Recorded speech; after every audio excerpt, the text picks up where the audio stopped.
എല്ലാവർക്കും നമസ്കാരം. എൻ്റെ പേര് സത്യ. കണ്ണനും ഞാനും എന്ന എൻ്റെ യൂട്യൂബ് ചാനലിലേക്ക് നിങ്ങൾക്ക് എല്ലാവർക്കും സ്വാഗതം. ഭഗവാൻ ഭഗവത്ഗീതയിൽ പറയുന്നുണ്ട്, ഞാൻ ആരെയും രക്ഷിക്കുന്നുമില്ല, ഞാൻ ആരെയും ശിക്ഷിക്കുന്നുമില്ല. അപ്പോൾ പിന്നെ നമ്മളെ രക്ഷിക്കുന്നതും ശിക്ഷിക്കുന്നതും ആരാണ്? ഇതിൽ ഭഗവാന്റെ റോൾ എന്താണ്? നമുക്കറിയാം, നമ്മളെല്ലാവരും ഭഗവാനോട് എപ്പോഴും ചോദിക്കുന്നൊരു ചോദ്യമുണ്ട്, അറിഞ്ഞുകൊണ്ട് ഞാനൊരു ദ്രോഹവും ആർക്കും ചെയ്തിട്ടില്ലല്ലോ ഭഗവാനെ, പിന്നെ എന്തുകൊണ്ട് എൻ്റെ ലൈഫിൽ മാത്രം ഇത്രയേറെ പ്രശ്നങ്ങളും ദുരിതങ്ങളും ഞാൻ അനുഭവിക്കേണ്ടി വരുന്നു? അല്ലെ, ഈ ഒരു പരാതി നമ്മളെപ്പോഴും ഭഗവാന്റെ മുമ്പിൽ വെക്കാറുണ്ട്. അത് മാത്രമല്ല, നമ്മളതിൻ്റെ ഒപ്പം ഒരു ചോദ്യം കൂടി ചോദിക്കും, ദൈവത്തിന് കണ്ണിലിരുന്നും കാണാനെന്ന്, അല്ലേ? പക്ഷേ ഒരു കാര്യം നമുക്കറിയോ, നമ്മൾക്ക് ഈ ഒരു ജന്മം മാത്രമേ ഓർമ്മയുള്ളൂ. എന്നാൽ നമ്മൾ അനേകായിരം ജന്മജന്മാന്തരങ്ങളായിട്ട് നമ്മൾ ചെയ്തു വെച്ചേക്കുന്ന പാപകർമ്മങ്ങളുണ്ട്.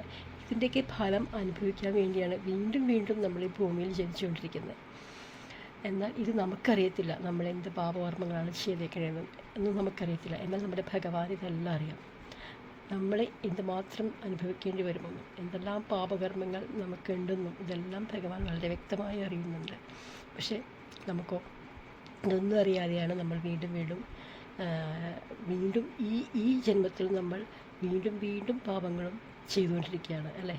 നമ്മൾ ചിന്തിക്കുന്നത് വരെ ദൈവം അറിയുന്നുണ്ട്. കാരണം അവിടെയാണ്, അതായത് ഭഗവാൻ പറയുന്നു, നിൻ്റെ ഉള്ളിലുള്ള ചൈതന്യവും ഞാൻ തന്നെയാണ്, എൻ്റെ ഒരു അംശമാണെന്ന് ഭഗവാൻ പറയുന്നു.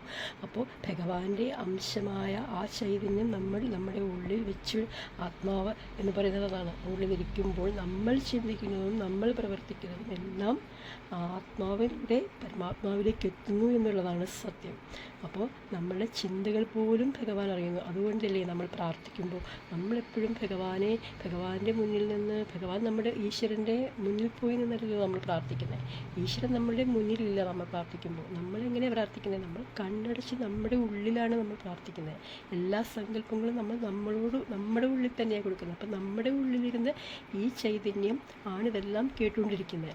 ദൈവത്തിൻ്റെ അംശമായ ഈ ആത്മാവ് തന്നെ, നമ്മുടെ ആത്മാവ് തന്നെയാണ് ഇതെല്ലാം കേട്ടുകൊണ്ടിരിക്കുന്നത്. അത് പരമാത്മാവിലേക്ക് കണക്റ്റ് ആകുന്നു എന്നുള്ളതാണ് സത്യം, അല്ലേ? അപ്പോൾ ദൈവം നമ്മുടെ ഉള്ളിൽ തന്നെയാണ്. അതുകൊണ്ട് നമ്മുടെ ചിന്തകൾക്ക് വരെ നമ്മൾ ശ്രദ്ധിക്കുക, നമ്മുടെ ചിന്തകൾക്ക് വരെ കർമ്മഫലം കിട്ടും. അപ്പോൾ ആരും അറിയുന്നില്ല എന്ന് പറഞ്ഞ് നമ്മൾ ചെയ്യുന്ന കാര്യങ്ങൾക്ക് വരെ എഴുതി നോട്ട് ചെയ്യപ്പെടുന്നുണ്ട് അവിടെ എന്നുള്ളതാണ് സത്യം. നമുക്ക് താങ്ങാൻ പറ്റാവുന്നതിലപ്പുറം നമ്മൾ സഹിക്കേണ്ടി വരുമ്പോൾ നമ്മൾ എല്ലാം ഭഗവാനിലേക്ക് സമർപ്പിക്കുക. നമ്മുടെ ലൈഫ് എങ്ങനെ മുന്നോട്ട് കൊണ്ടുപോകണമെന്ന് തീരുമാനിക്കുന്നത് അങ്ങാണ് ഭഗവാനെ. അപ്പോൾ അങ്ങ് ആഗ്രഹിക്കുന്ന രീതിയിൽ എൻ്റെ ജീവിതം മുന്നോട്ട് പോകണേ എന്ന രീതിയിൽ ഭഗവാന് നമ്മളെല്ലാം വിട്ടുകൊടുത്താൽ പിന്നെ നമ്മൾക്ക് നമ്മുടെ ലൈഫിൽ ഒരു പരിധിവരെ നമുക്ക് പിടിച്ചു നിൽക്കാൻ കഴിയും. എങ്ങനെ? ഭഗവാന്റെ ആഗ്രഹം പോലെ പോട്ടെ, നമുക്ക് ഏതായിട്ടൊന്നുമില്ല, ഭഗവാൻ ആഗ്രഹിക്കുന്നത് പോലെ എൻ്റെ ജീവിതം മുന്നോട്ട് പോകണമെന്ന് നമ്മൾ പ്രാർത്ഥിക്കുക. അതോടൊപ്പം ഓരോ പ്രതിസന്ധി ഘട്ടങ്ങളിലും, ഓരോരോ അവസ്ഥകളിലും നമ്മുടെ മനസ്സിനെ എങ്ങനെ അതിനെ തരണം ചെയ്ത് മുന്നോട്ട് കടന്നു പോകണമെന്ന് ഭഗവാൻ വളരെ വ്യക്തമായിട്ട് പോയിൻ്റ് സഹിതം ഭഗവാൻ പറഞ്ഞു വെച്ചിട്ടുണ്ട്, അല്ലേ? ഭഗവാനത് അർജുനനെ ഉപദേശിക്കുമ്പോൾ ആ അർജുനൻ നമ്മൾ ഓരോരുത്തരുമാണ്. നമ്മുടെ ഉള്ളിലുള്ള നാരായണൻ നമ്മളോട് പറഞ്ഞു തരുന്നതാണ് ആ ഭഗവത്ഗീത. ഇത് നമ്മൾ പഠിക്കണം. ഇത് നമ്മൾ പഠിച്ചാൽ നമുക്ക് അപാരമായ മനഃശക്തി കിട്ടും. നമുക്ക് എങ്ങനെ ഓരോ പ്രതിസന്ധി ഘട്ടങ്ങൾ തരണം ചെയ്യാം, എങ്ങനെ നമ്മുടെ മനസ്സിനെ നമുക്ക് ഉയർത്തി കൊണ്ടുപോകാം എന്നുള്ളത് കറക്റ്റായിട്ട് ഭഗവാൻ പഠിപ്പിക്കുന്നുണ്ട്. എനിക്ക് ഭഗവത്ഗീത വായിച്ചപ്പോൾ സത്യം പറഞ്ഞാൽ എനിക്ക് അധികമൊന്നും മനസ്സിലായിട്ടില്ല. അതിലെ ശ്ലോകങ്ങളും കാര്യങ്ങളും ഒന്നും എനിക്ക് മനസ്സിലായിരുന്നില്ല. പക്ഷെ ഞാൻ നിങ്ങളോട് ഇവിടെ പറയാൻ ആഗ്രഹിക്കുന്ന ഒരു കാര്യമുണ്ട്. നിങ്ങൾ അദ്ദേഹത്തിൻ്റെ പ്രസംഗം കേട്ടിട്ടുണ്ടോ എന്നറിയില്ല. ശരത് എ ഹരിദാസൻ എന്ന് പറയുന്ന ശരത്തേട്ടൻ, അദ്ദേഹത്തിൻ്റെ 18 സ്റ്റെപ്പ് ചാനൽ, ആ ചാനൽ നിങ്ങൾ കണ്ടിട്ടില്ലെങ്കിൽ ഒന്ന് കാണണം. അദ്ദേഹം അതിൽ ബാംഗ്ലൂർ വെച്ച് നടത്തിയ ഒരു പ്രഭാഷണമുണ്ട്, കൃഷ്ണായനം എന്ന പേര്. ആ കൃഷ്ണായനം അത് നിങ്ങൾ കേൾക്കണം. കാരണം അത് കേട്ടാൽ മാത്രം പോരാ, ഒരു പ്രാവശ്യമൊന്നും കേട്ടിട്ട് കാര്യമില്ല. അത് നിരന്തരം ആ പ്രസംഗം നമ്മൾ കേട്ടിട്ട് അതിൽ അദ്ദേഹം എന്താണോ പറഞ്ഞിരിക്കുന്നത് അത് നമ്മുടെ ലൈഫിൽ നമ്മൾ പ്രാക്ടീസ് ചെയ്ത് തന്നെ പഠിക്കണം. നിരന്തരം കേട്ട് പ്രാക്ടീസ് ചെയ്ത് പഠിക്കണം. കാരണം അവിടെ കൃഷ്ണനാണ് സംസാരിക്കുന്നത്. ശരത്തേട്ടനിലൂടെ കൃഷ്ണൻ എങ്ങനെ തൻ്റെ മനസ്സിനെ നിയന്ത്രിക്കാം എന്നുള്ളത് കറക്റ്റായിട്ട് പഠിക്കുന്നു. ഭഗവത്ഗീതയുടെ സത്താണ് അദ്ദേഹം അതിൽ പറയുന്നത്. ശ്ലോകങ്ങളും കാര്യങ്ങളും ഒന്നും നമുക്ക് മനസ്സിലാവില്ല, വലിയ വലിയ ആചാര്യന്മാർ പറഞ്ഞതൊന്നും നമുക്ക് ചിലപ്പോൾ മനസ്സിലാവില്ല എന്നിരിക്കും. പക്ഷെ ശരത്തേട്ടൻ പറയുന്നത് ശരിക്കും ശരത്തേട്ടൻ കൃഷ്ണൻ നിയോഗിച്ചിരിക്കുന്നതാണ്. ഈ മനുഷ്യർ നമ്മൾ ഭഗവാനെ വിളിച്ച് ഡെയിലി കരഞ്ഞുകൊണ്ടിരിക്കുക അല്ലേ. ഭഗവാനെ നമ്മൾ ജീവിതത്തിൽ സ്നേഹിക്കുന്നുണ്ട്, ഭഗവാന് വെണ്ണ കൊടുക്കുന്നുണ്ട്, ഭഗവാന് പഴം കൊടുക്കുന്നുണ്ട്, ഭഗവാന് പട്ട് കൊടുക്കുന്നുണ്ട്, ഭഗവാനെ കൊഞ്ചിച്ച് കൂടെ കൊണ്ടു നടക്കുന്നുണ്ട്. ഇതൊന്നും സന്തോഷമില്ല എന്ന് ഞാൻ പറയുന്നില്ല. പക്ഷേ ഭഗവാൻ യഥാർത്ഥത്തിൽ സന്തോഷിക്കുന്നത് എപ്പോഴാണെന്നറിയോ? ഭഗവാൻ പഠിപ്പിച്ച കാര്യങ്ങൾ നമ്മുടെ ജീവിതത്തിൽ നമ്മൾ പഠിച്ച് ആ രീതിയിൽ നമ്മൾ വളരുമ്പോൾ അത് മാത്രമാണ് ഭഗവാന് സന്തോഷം ഉണ്ടാക്കണമെന്ന് ഞാൻ വിശ്വസിക്കുന്നു. കാരണം ദൈവത്തിന് ഈ പറഞ്ഞ പോലെ നമ്മുടെ ഒന്നും ആവശ്യമില്ല. അദ്ദേഹത്തിന് വേണ്ടത് എന്താ? ഭഗവാൻ ഇവിടെ എഴുതി വെച്ചിട്ട് പോയിട്ടുള്ള കാര്യങ്ങളുണ്ട്, പറഞ്ഞു വെച്ചിട്ട് പോയിട്ടുള്ള കാര്യങ്ങളുണ്ട്, ഭഗവാൻ കാണിച്ചു തന്നിട്ടുള്ള ഭഗവാന്റെ ജീവിതമുണ്ട്. അത് നമ്മുടെ ലൈഫിൽ പ്രാക്ടീസ് ചെയ്ത് നമ്മുടെ മനസ്സിനെ ഉയർത്തി കൃഷ്ണനെ പോലെ നമുക്ക് ആവാൻ കഴിയുക എങ്കിൽ അത് തന്നെയല്ലേ ഭഗവാന് കൊടുക്കാവുന്ന ഏറ്റവും വലിയ നിവേദ്യം, ഭഗവാന് കൊടുക്കാവുന്ന ഏറ്റവും വലിയ സന്തോഷം. അത് മാത്രമായിരിക്കും. അതിനുവേണ്ടി ഭഗവാൻ നിയോഗിച്ചിരിക്കുന്ന കുറേ ആളുകളുണ്ട്. അതിലൊരാളാണ് ശരത്തേട്ടൻ. അദ്ദേഹത്തിൻ്റെ പ്രസംഗം നിങ്ങൾ കേൾക്കണം. അദ്ദേഹത്തിൻ്റെ ഞാനൊരു 7 വർഷം ആയ അദ്ദേഹത്തിൻ്റെ പ്രസംഗങ്ങൾ കേൾക്കുന്ന ഒരാളാണ്. അത് നമ്മൾക്ക് ഗുരുവായൂരപ്പനോട് ചോദിക്കുന്ന ഓരോ ഡൗട്ടുകൾക്ക് അദ്ദേഹത്തിൻ്റെ പ്രസംഗത്തിലൂടെ നമുക്ക് ഉത്തരം കിട്ടുന്നു എന്നുള്ളതാണ് ഏറ്റവും സന്തോഷം. ശരിക്കും അത് ഭഗവാനാണ് സംസാരിക്കുന്നത്. അദ്ദേഹത്തിൻ്റെ സംസാരത്തിലൂടെ ഭഗവാന്റെ മനസ്സാണ് നമുക്ക് കാണാൻ കഴിയുന്നത്. ഭഗവാൻ നമ്മളോട് ഓരോരുത്തരോടും പറയുകയാണ്, നിങ്ങൾ എന്നെ കൊഞ്ചിച്ചും എന്നെ സ്നേഹിച്ചും നടക്കുന്നതിനോടൊപ്പം തന്നെ ഞാൻ പറഞ്ഞു വെച്ചിരിക്കുന്ന കാര്യങ്ങൾ നിങ്ങളൊന്ന് ജീവിതത്തിൽ പ്രാക്ടീസ് ചെയ്ത് കൊണ്ടുവരുമെന്നാണ് ഭഗവാൻ പറയുന്നത് അല്ലേ. അത് ചെയ്താൽ തന്നെ, എന്നിട്ട് ഇതൊന്നും ചെയ്യാതെ നമ്മൾ ചോദിക്കുന്നൊരു ചോദ്യമുണ്ട്, കൃഷ്ണൻ ഞാൻ വെണ്ണ കൊടുത്തു, കൃഷ്ണൻ ഞാൻ തുലാഭാരം കൊടുത്തു, കൃഷ്ണൻ ഞാൻ അത് കൊടുത്തു, കൃഷ്ണൻ ഞാൻ ഇത് കൊടുത്തു, എന്നിട്ട് എനിക്കൊന്നും തന്നില്ലല്ലോ ഭഗവാനെ, ഞാൻ ആഗ്രഹിച്ചതൊന്നും എനിക്ക് കിട്ടിയില്ലല്ലോ എന്നും പറയുന്ന ആളുകളുണ്ട്. ഭഗവാൻ ഇതൊന്നും ആവശ്യമില്ല. ഭഗവാൻ നമ്മളെങ്ങനെ നേടണമെന്ന് ഭഗവാൻ പറഞ്ഞു വെച്ചിട്ടുണ്ട്. നമ്മളുടെ മനസ്സുകൊണ്ട് എങ്ങനെ നമുക്ക് ഉയരാം, നമ്മുടെ മനസ്സിനെ എങ്ങനെ നമുക്ക് നിയന്ത്രിക്കാം, എങ്ങനെ കൃഷ്ണൻ ജീവിച്ചോ ആ രീതി ഭഗവാൻ നമുക്ക് പറഞ്ഞു തന്നിട്ടുണ്ട്. അത് പഠിക്കുക, അത് പ്രാക്ടീസ് ചെയ്യുക. അത് പ്രാക്ടീസ് ചെയ്യണമെങ്കിൽ ആണ് ഞാൻ പറഞ്ഞത് ശരത്തേട്ടൻ്റെ കൃഷ്ണായനം കേൾക്കുക. അത് കേട്ട സത്യം ഞാൻ പറഞ്ഞു, ഞാൻ എൻ്റെ ജീവിതത്തിൽ പ്രാക്ടീസ് ചെയ്യുന്നത് ഞാൻ എപ്പോഴും കേൾക്കുന്നതാണ് കൃഷ്ണായനം.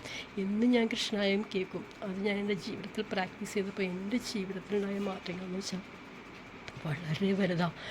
ഏത് പ്രതിസന്ധി ഘട്ടം വന്നാലും എനിക്കിന്ന് തരണം ചെയ്ത് നിൽക്കാൻ പറ്റും. കാരണം നമുക്ക് ആദ്യമൊക്കെ ബുദ്ധിമുട്ടാണ്, അത് പ്രാക്ടീസ് ചെയ്യുമ്പോൾ നമ്മൾ പതറിപ്പോവും. പക്ഷേ ഡെയിലി അത് നമ്മൾ കേൾക്കണം. ഡെയിലി കേട്ട് ഇത് നമ്മൾ പഠിക്കണം. അതിന് പ്രായമൊന്നൊരു വിഷയമല്ല.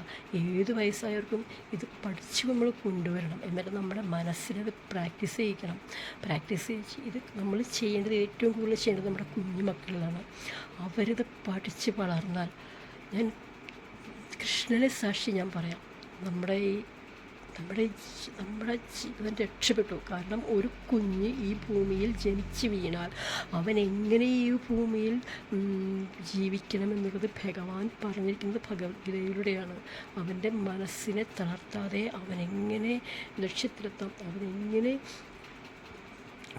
അവനെങ്ങനെ ആത്മബലം കൂട്ടി മനസ്സക്തി വർദ്ധിപ്പിച്ച് ഏത് പ്രതിസന്ധി ഘട്ടങ്ങളിലും അവനെങ്ങനെ കൃഷ്ണനെ പോലെ ചിരിച്ച് നിൽക്കണം എന്നുണ്ടെങ്കിൽ അവനെ നമ്മൾ ഭഗവത്ഗീത പഠിപ്പിച്ചേ പറ്റൂ. കൃഷ്ണൻ പറഞ്ഞു വെച്ചിരിക്കുന്ന കാര്യങ്ങൾ നമ്മൾ ജീവിതത്തിൽ കുഞ്ഞു മക്കളെ നമ്മളവരെ പഠിപ്പിച്ചേ പറ്റൂ. അത് പക്ഷേ ഞാൻ പറഞ്ഞില്ലേ, അതിൻ്റെ സത്ത, ഭഗവത്ഗീതയുടെ സത്തയാണ് നമ്മൾ അറിയേണ്ടത്. നമുക്ക് വലിയ രീതിയിൽ അത് ശ്ലോകങ്ങളോ അങ്ങനെയുള്ള കാര്യങ്ങളോ ഒന്നും പഠിക്കണമെന്ന് ഞാൻ പറയുന്നില്ല. അതിൻ്റെ യഥാർത്ഥ സത്ത് അത് നമ്മൾ അറിഞ്ഞാൽ മതി. അതറിയണമെന്നുണ്ടെങ്കിലാണ് ഞാൻ പറഞ്ഞ ശരത്തേട്ടൻ്റെ പ്രസംഗം കേൾക്കാമെന്ന് പറഞ്ഞു. ശരത്തേട്ടൻ്റെ കൃഷ്ണായനം, അതേപോലെ തന്നെ ഭഗവത്ഗീതയെപ്പറ്റി ശരത്തേട്ടൻ ഒത്തിരി പ്രഭാഷണങ്ങൾ ചെയ്തിട്ടുണ്ട്. അത് നമ്മൾ കേൾക്കാം. അത് കേട്ട് അതിലും വലിയൊരു ദക്ഷിണ, അതിലും വലിയൊരു സന്തോഷം ഭഗവാൻ കൊടുക്കാനില്ല എന്നാണ് ഞാൻ പറയുന്നത്. അത് നമ്മൾ കേട്ടാൽ മാത്രം പോരാ, ഓട്ടോമാറ്റിക്കായിട്ടത് കേട്ട് നമ്മുടെ ലൈഫിലത് വരും. കാരണം ഞാൻ അത് പരീക്ഷിച്ച ആളാണ്. കാരണം എന്നും ഞാനത് കേൾക്കും, ഉറങ്ങുമ്പോഴും എപ്പോഴും ഞാനിങ്ങനെ ചെവിട്ടിലിങ്ങനെ കേട്ടുകൊണ്ടേയിരിക്കും. കൃഷ്ണായനമാണ് ഞാൻ ഏറ്റവും കൂടുതൽ കേൾക്കുന്നത്. കാരണം അത് കേൾക്കുന്തോറും നമ്മുടെ മനസ്സ് ഓട്ടോമാറ്റിക്കായിട്ട് ഭഗവാൻ എന്താഗ്രഹിച്ചോ, ഒരു മനുഷ്യൻ ഈ ഭൂമിയിൽ എങ്ങനെ ജീവിക്കണമെന്ന് ഭഗവാൻ ആഗ്രഹിച്ചോ, അതായത് നമ്മുടെ മനസ്സിനെ, അല്ലെ, മനസ്സാണ് എല്ലാത്തൊരു പ്രശ്നങ്ങൾക്കും കാരണം. മനസ്സിനെ നിയന്ത്രിച്ചാൽ നമ്മളുടെ ജീവിതം രക്ഷപ്പെട്ടു. മനസ്സിനെ എങ്ങനെ നിയന്ത്രിക്കാം എന്നുള്ളത് ഭഗവാൻ വളരെ വ്യക്തമായി നമുക്ക് പറഞ്ഞു തന്നിട്ടുണ്ട്. നമ്മളതൊന്ന് ജീവിതത്തിൽ പ്രാക്ടീസ് ചെയ്താൽ മാത്രം മതി. ഞാൻ നിങ്ങളോട് അപേക്ഷിക്കുകയാണ്. കാരണം ഞാൻ എത്രയോ പ്രശ്നങ്ങളിലൂടെ കടന്നുപോയൊരു വ്യക്തിയാണ് ഞാൻ.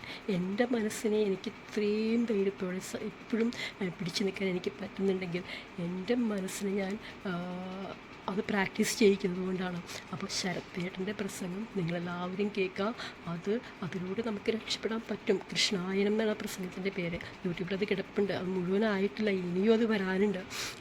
ഞാനതിന് വേണ്ടി എന്നും നോക്കും. പക്ഷേ ശരത്തേട്ടൻ എന്തോ എനിക്ക് തോന്നുന്നു ഇത് നമ്മൾ കൂടുതൽ പ്രാക്ടീസ് ചെയ്യാൻ വേണ്ടിയാണ് ശരത്തേട്ടൻ അത് ഇട്ടേക്കണേ. അപ്പോൾ എന്തായാലും നിങ്ങളത് കേട്ട് നിങ്ങളുടെ ലൈഫിൽ 18 സ്റ്റെപ്പ് ചാനൽ എന്നാണ് അതിൻ്റെ പേര്. അതിലിതുണ്ട്, കൃഷ്ണായനം. ഇത് കേട്ട് നിങ്ങൾ നമ്മുടെ കുഞ്ഞു മക്കളെ ഇത് പഠിപ്പിക്കുക, നമ്മുടെ ലൈഫിൽ ഇത് പ്രാക്ടീസ് ചെയ്യുക. നമുക്ക് ഭഗവാന് കൊടുക്കാൻ പറ്റിയ ഏറ്റവും വലിയ സ്നേഹം അത് മാത്രമാണ്. അതിലൂടെ നമുക്ക് എല്ലാം നേടാൻ കഴിയും. ഇതാണ് ഭഗവാൻ നമുക്ക് വെച്ചിട്ട് പോയിരിക്കുന്ന ഏറ്റവും വലിയ നീതി. ഭഗവാൻ അല്ലാതെ ഭഗവാനെ വിളിച്ചിട്ട് എൻ്റെ ദുരിതങ്ങളിൽ നിന്ന് എന്നെ രക്ഷിക്കൂ എന്ന് കരഞ്ഞ് നിലവിളിക്കുന്നതോടൊപ്പം തന്നെ ഇതും കൂടി നമ്മൾ പ്രാക്ടീസ് ചെയ്യുക. അപ്പോൾ നമുക്ക് അങ്ങനെ കരഞ്ഞ് നിലവിളിക്കേണ്ട അവസ്ഥ വരില്ല. കാരണം അതേപോലെ ഭഗവാൻ നമ്മുടെ ഉള്ളംകൈയിൽ വെച്ച് കൊണ്ടു നടക്കുന്നുള്ളതാണ് സത്യം. അപ്പം നിങ്ങളെല്ലാവരും അത് പ്രാക്ടീസ് ചെയ്യൂ. നമ്മളെല്ലാവരും രക്ഷപ്പെടണം.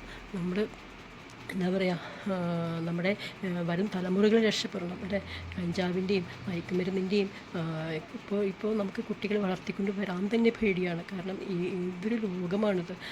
അവിടെ അവർ ഏത് രീതിയിൽ വളർന്നു വരുന്നു, എല്ലാ അച്ഛനമ്മമാർക്കും ഉള്ളിലൊരു വിഷമമുണ്ട്. പക്ഷേ നിങ്ങൾ നമ്മുടെ ഈ ഒരു പ്രാക്ടീസ്, അതായത് നമ്മുടെ ഈ കൃഷ്ണായനം എന്ന് പറയുന്ന ആ ഒരു പ്രഭാഷണം കേട്ട് അത് നിങ്ങളുടെ കുട്ടികളിൽ ആ പ്രാക്ടീസ് ചെയ്തുകൊണ്ട് വന്നാൽ നമ്മുടെ മനസ്സിനെ എങ്ങനെ നിയന്ത്രിക്കാം എന്നുള്ളതാണത്. അത് കേട്ടാലും നമുക്കറിയാവൂ. അത് ഭഗവാനിൽ അർപ്പിച്ച് നിങ്ങളത് പ്രാക്ടീസ് ചെയ്ത് കുട്ടികളെ പഠിപ്പിച്ച് കൊണ്ടുവന്നാൽ ഞാൻ 100% ഉറപ്പ് പറയാം, നിങ്ങളുടെ കുട്ടികൾ ഏറ്റവും നല്ല മക്കളായി വളരുന്നുള്ളത് 100% ഉറപ്പാണ്.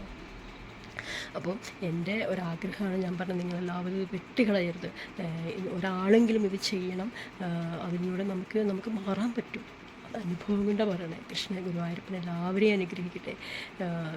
നിങ്ങൾ ഭഗവാൻ പറഞ്ഞു വെച്ചിരിക്കുന്നത് നമ്മുടെ ലൈഫിൽ പ്രാക്ടീസ് ചെയ്ത് അതല്ലേ ഭഗവാൻ ഏറ്റവും വലിയ സന്തോഷം. അദ്ദേഹത്തിൻ്റെ ജീവിതത്തിൽ അദ്ദേഹം എല്ലാ പ്രതിസന്ധി ഘട്ടങ്ങളിലും ചിരിച്ചുകൊണ്ട് അദ്ദേഹം അത് നേരിട്ടിട്ടുണ്ടെങ്കിൽ, അതൊന്നും അദ്ദേഹത്തെ ഏശാതെ അദ്ദേഹം സന്തോഷത്തോടെ മുന്നോട്ട് പോയിട്ടുണ്ടെങ്കിൽ അങ്ങനെ തന്നെയല്ലേ നമ്മളും പോവേണ്ടത്. ആ വഴിയിലൂടെ നമുക്കും സഞ്ചരിച്ചൂടെ. നമ്മളും ഈ മനുഷ്യരെ, ഈ ആത്മാവ് വീണ്ടും വീണ്ടും ഇവിടെ വന്ന് ജനിക്കുന്നത് ഒരേ ഒരു ലക്ഷ്യം നമ്മുടെ ഉള്ളിലുള്ള ഈ ആത്മാവിനുള്ളൂ, അത് പരമാത്മാവിൽ ലയിക്കുക എന്നുള്ളതാണ്. അതിന് നമ്മൾ അനുവദിച്ചില്ല എന്നുണ്ടെങ്കിൽ നമുക്ക് വീണ്ടും വീണ്ടും പ്രശ്നങ്ങൾ ഉണ്ടായിക്കൊണ്ടിരിക്കും. നമ്മൾ ഭഗവാനിലേക്ക് എത്താനുള്ള വഴിയാണ് തേടേണ്ടത്. അപ്പോൾ അതിനു വേണ്ടി നമ്മൾ സാധാരണക്കാർക്ക് ഇതൊക്കെ പ്രാക്ടീസ് ചെയ്യാനും മനസ്സിലാക്കാനും വേണ്ടി ഭഗവാൻ നിയോഗിച്ചിട്ടുള്ള കുറേ പേരുണ്ട്. അതിലൊരാളാണ് ശരത്തേട്ടൻ.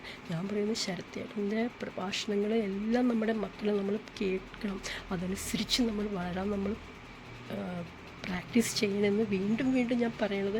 അതുപോലെ എൻ്റെ മനസ്സിനെ എനിക്ക് മാറ്റാൻ പറ്റിയ ഒരു അനുഭവം കൊണ്ടാണ്, എൻ്റെ അനുഭവമാണ് ഞാൻ നിങ്ങളുടെ മുന്നിൽ വെക്കുന്നത്. അപ്പോൾ തീർച്ചയായിട്ടും നിങ്ങളത് കേട്ട് പ്രാക്ടീസ് ചെയ്താൽ നിങ്ങളും രക്ഷപ്പെടണം. ആ ഒരു ആഗ്രഹം കൊണ്ട് മാത്രം ഞാൻ പറയുന്നതാണ്. ഗുരുവായൂരപ്പൻ എല്ലാവരെയും അനുഗ്രഹിക്കട്ടെ.